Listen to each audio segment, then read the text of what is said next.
Assalamualaikum warahmatullahi wabarakatuh.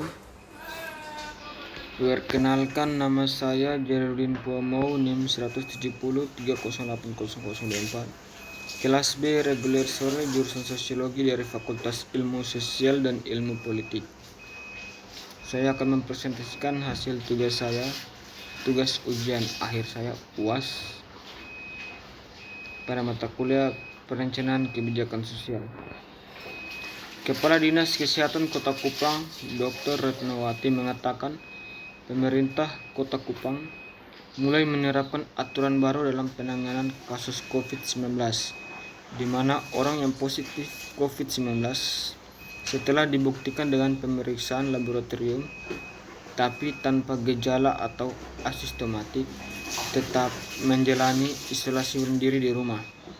Demikian juga bagi orang yang kontak erat dengan pasien yang terkonfirmasi positif COVID-19 dan orang dari zona merah tetap dilakukan pemantauan selama 14 hari dan melakukan isolasi mandiri di rumah. Jadi kalau penderita COVID-19 berdasarkan pemeriksaan laboratorium tanpa gejala akan tetap menjalani isolasi mandiri di rumah, kata Retnawati, Kepala Dinas Kesehatan Kota Kupang. Lanjut dari Wakil Wali Kota Kupang, setiap pengelola fasilitas publik perlu memperhatikan jumlah maksimal pengunjung sehingga tidak melebihi 50% dari total kapasitas pada saat keadaan normal atau sebelum pandemi. Prinsip dari sosialisasi ini menurutnya adalah pentingnya kepatuhan atau kedisiplinan dan motivasi pada masyarakat, sehingga kenormalan baru dapat dijalankan tanpa menimbulkan kasus baru.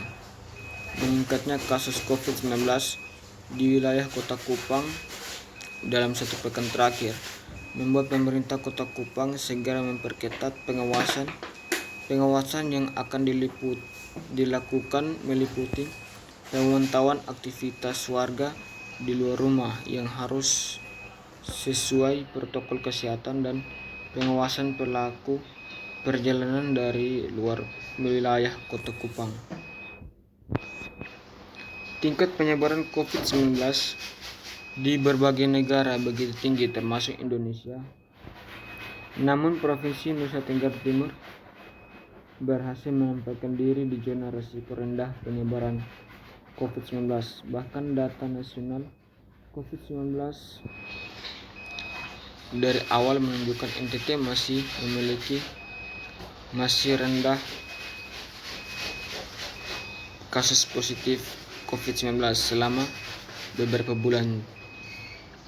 Juru bicara gugus tugas COVID-19 NTT, Dr. Jelamu Ardu Marius, menjelaskan bahwa kunci dari keberhasilan berjalannya protokol kesehatan di NTT adalah kesadaran masyarakat itu sendiri.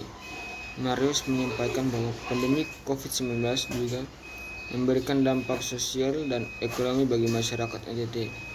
Namun selama pandemi ini justru sangat terlihat solidaritas masyarakat dengan berbagai sembako, masker, serta alat pelindung diri atau APD. Kami memberikan apresiasi kepada masyarakat dan semua asosiasi. Melalui sosialisasi itu, ia berharap agar protokol kesehatan dalam Perwali 18 tahun 2020 dapat diterapkan dalam setiap aspek. Sementara Wakil Wali Kota Kupang, Dr. Hermaus Mann, dalam menyampaikan materi sebagai narasumber dalam kegiatan tersebut, mengatakan bahwa ada 7 pesan dasar dalam Perwali tersebut yang terpenting dipedomani bersama, yaitu setiap orang yang sehat dapat beraktivitas di luar rumah, sedangkan orang yang sakit wajib melakukan karantina mandiri di rumah atau karantina pada fasilitas kesehatan yang ada. Jelasnya, selain itu, Herma juga menekankan hal-hal mendasar lainnya sebagai protokol yang harus dipedomani, seperti rajin mencuci tangan dengan sabun selama 20 detik, menggunakan masker bila beraktivitas di luar rumah, menjaga jarak minimal 1,5 meter dalam interaksi sosial, menerapkan etika baku, bersihin dan membuang ludah serta sterilisasi permukaan benda-benda yang sering disentuh menggunakan disinfektan. Harapannya, teori negara kesejahteraan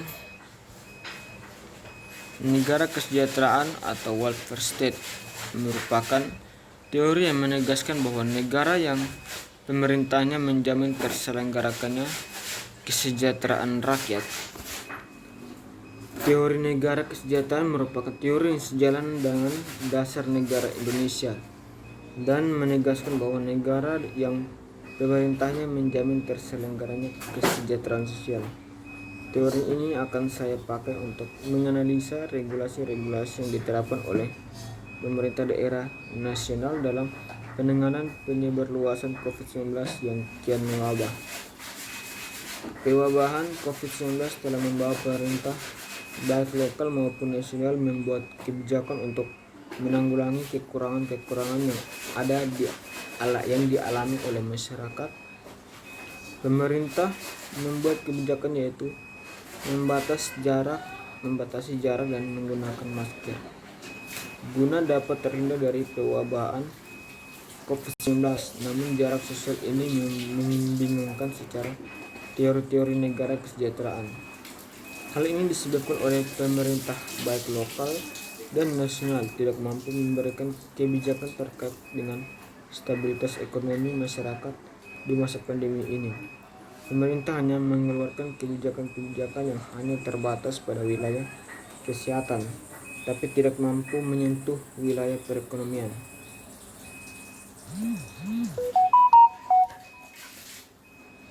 Jika ditinjau dari teori negara kesejahteraan, pemerintah mestinya mempertimbangkan segala pertimbangan faktual terkait dengan dinamika-dinamika yang terjadi di masyarakat. Seperti misalnya dengan adanya pewabahan COVID-19, perekonomian terhenti, tersendat dan bahkan mengalami penurunan. Meski dengan adanya bantuan yang diberikan oleh pemerintah baik pusat maupun daerah, tidak dapat memiliki potensi yang besar untuk tetap menjaga kesejahteraan ekonomi masyarakat, ditambah dengan regulasi pemerintah terkait WFH, menambah beban yang berat bagi perekonomian masyarakat. Setidaknya pemerintah dengan segala pertimbangan dapat membuat regulasi yang lebih menyentuh segala bidang kehidupan masyarakat, baik bidang ekonomi, bidang sosial, bidang budaya, dan agama. Kata Nihayatul dalam diskusi strategi pemerintahan dan pengusaha menghadapi pandemi COVID-19 melalui telekonferensi yang dikutip Detikcom Jumat. Adapun yang dimaksud gagap ialah pemerintah yang setengah-setengah dalam mengambil kebijakan. Pertama, Nihayatul mencoba soal penunjukan ketua pelaksana gugus tugas kecepatan penanganan virus corona yang dinilai tidak konsisten. Ini ada ego sektor yang ada di dalamnya. Sesuai dengan keterangan di atas, maka sangat jelas bahwa pemerintah sangat setengah-setengah alias tidak serius dalam penanganan kasus ini dalam menangani kesejahteraan negara. Pemerintah sangat terlihat jelas main-main dalam menanggapi masalah yang sekarang sedang terjadi, yaitu pewabahan COVID-19 yang dengan jelas merugikan semua orang, merugikan negara baik wilayah pendidikan, ekonomi, budaya, dan juga agama dan lain sebagainya. Meski telah adanya new normal, terlihat jelas bahwa masih banyak masyarakat yang telah melanggar regulasi atau aturan yang dibuat pemerintah, dan pemerintah sangat acuh dan sangat melas pusing terhadap pelanggaran tersebut. Hal semacam ini harus dibereskan secepatnya. Hal ini adalah sebab dari pemerintah yang tidak serius dalam menangani kesejahteraan negara. Baik, mungkin itu saya yang dapat saya sampaikan. Terima kasih. Assalamualaikum warahmatullahi wabarakatuh.